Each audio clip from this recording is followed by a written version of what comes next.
Good morning, everybody. It is Friday, September 30th, 2022. This is your free speech warrior.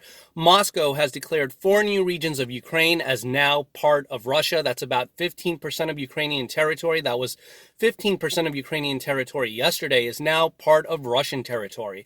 This is after an overwhelming amount of people living in those regions voted in a referendum to be a part of Russia.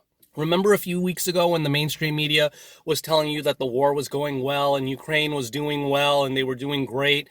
Doesn't look like that anymore. Remember, they will always lie to you. They will always tell you up until the last minute that everything is going great. Just like I gave you the example before, during the war in Vietnam, in Saigon, right before Saigon fell, they told you everything was going great. Last year when Kabul fell, right before Kabul fell, they told you the war in Afghanistan was going great, that they had a 300,000 strong army and in Afghanistan, and they were going to defend against the Taliban, and the thing collapsed like literally overnight. Now, anyway, back to Russia. Many news outlets are calling this annexation on the part of Russia, this taking of the 15% of Ukrainian territory, as a major escalation.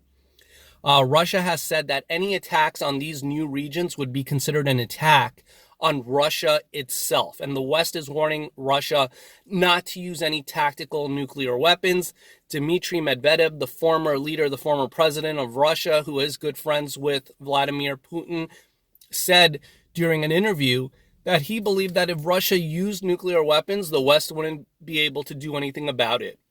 He called those people demagogues. He said they would just watch and that Russia is free to do whatever Russia wants to do. So this is all coming on the heels of the explosion that took place on September 26th when Nord Stream was blown up.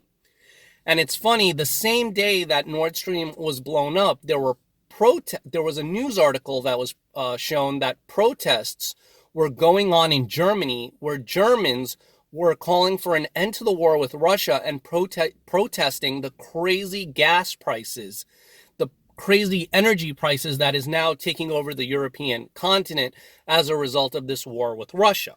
There was also protests in Prague, which is the capital of the Czech Republic. They also didn't want to fight the Russians because it's causing crazy amounts of new costs for people trying to keep warm this winter. This winter, the cold is coming and they're going to need more energy.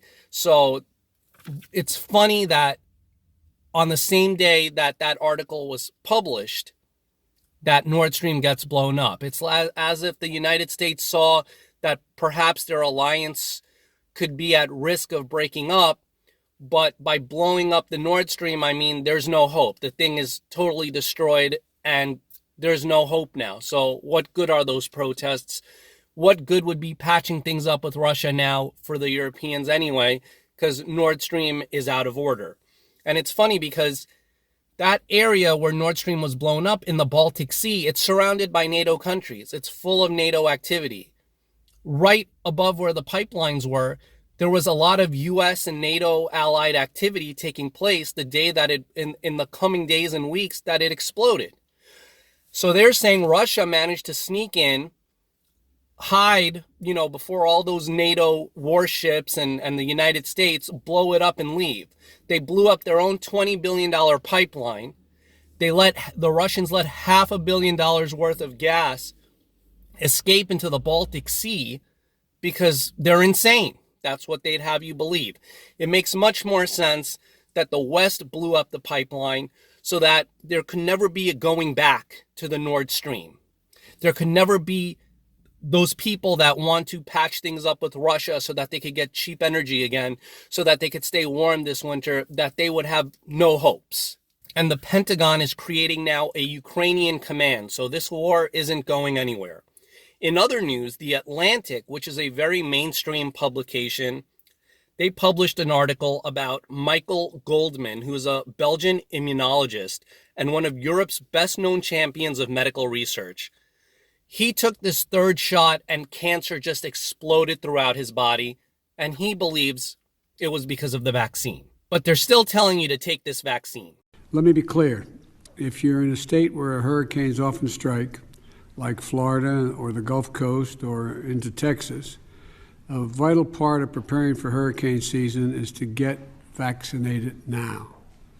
everything is more complicated if you're not vaccinated and a hurricane or a natural disaster hits. Yeah, because that makes so much sense. Everybody knows that vaccines stop hurricanes somehow. I mean, I'm not, I don't know how, but go ahead and feel free to tell me in the comments section how vaccines stop hurricanes. Remember when they said that it was just 2 weeks to flatten the curve, and that 2 weeks turned out to be weeks, and then months, and then over a year?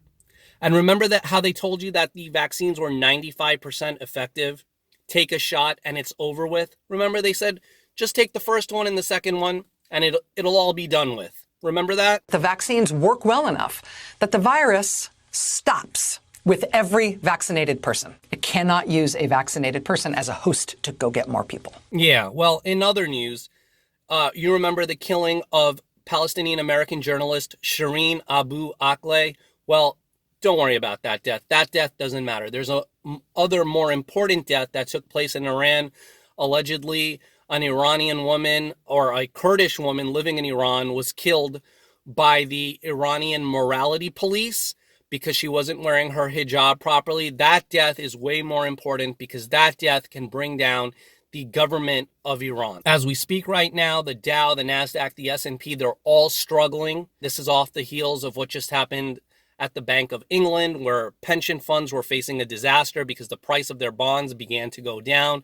So the Bank of England came in and bought them all up and prevent those pension funds from going bankrupt. And that all happened around the time that Nord Stream was blown up because, hey, the Bank of England is infallible. And don't look at the Bank of England. Look at the Nord Stream. Don't look over there. Don't look at these financial institutions. Never lose faith in these financial institutions.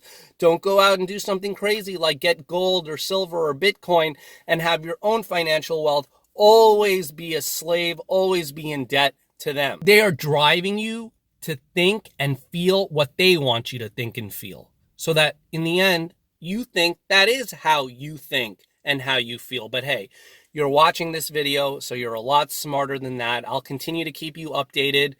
This is the Free Speech Warrior. Please like and subscribe this video if you like the content that you see, and thank you so much for watching.